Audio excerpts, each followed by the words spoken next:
This clip is brought to you by SaveWithConrad.com.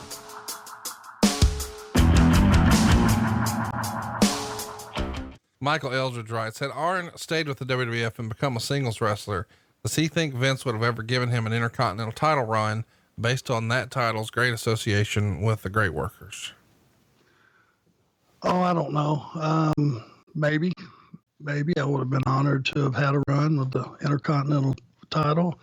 Whoever knows? It's, I was such associated as being part of a team for so long. That was kind of my niche, and that was cool, and had no problems with it. Matter of fact, I preferred it. Eldridge has another great question about belts, which we enjoy talking about here on the show. What are some of Arn's favorite title belt designs? Well, the big one was always the number one, the world heavyweight champion, the big gold belt. I'm sure you're very familiar with that. Yeah, that's my favorite too. Yeah. Yep. World television title was cool. I always thought it was a big deal, being the world tag team champions. And, it wasn't so much the design of the belt. It was more about what it represented. And if it was, if you were the world television champion and you had a lineup of challengers, the Steven Regals, the Mudas of the world, all those good baby faces that you had a chance, one of the Rock and Roll Express at a time, or anything, Ronnie Garvin, any of those guys that were just tremendous competitors, Barry Windham, good Lord, Sting, Luger, all those guys, it just depended on what the focus of the title was at the time and how hard it was getting pushed, more so than the actual design. I think the guys that make the championships do a really good job and make them really look professional. I think the AEW, World Heavyweight Championship looks incredible. So they do really good work. Shout out to Dave Milliken, the guy who made that belt. I know me and you've talked about this before off air. I don't know that we've talked about it on air. Of all the different incarnations of the TV belt, which one was your favorite? I'm pretty sure red on black. Yeah. Was my favorite. I just thought it was cosmetically, it was a more attractive, realistic looking championship.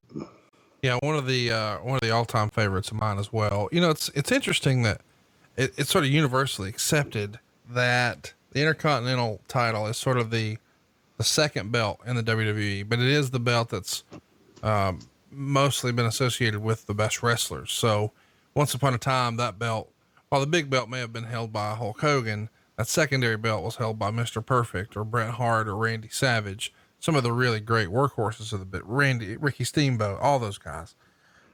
It felt like as you were sort of rattling off the opponents, maybe I need to adjust my thinking, because I've always thought, well, the WWF Intercontinental is akin to the United States belt in WCW.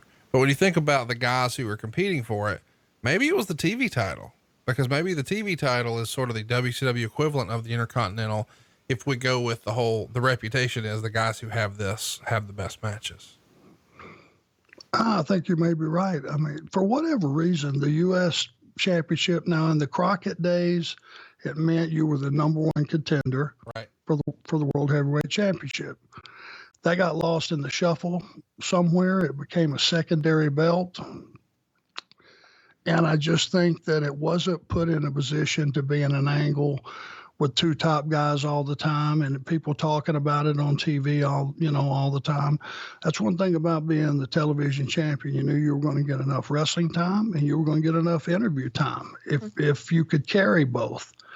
And,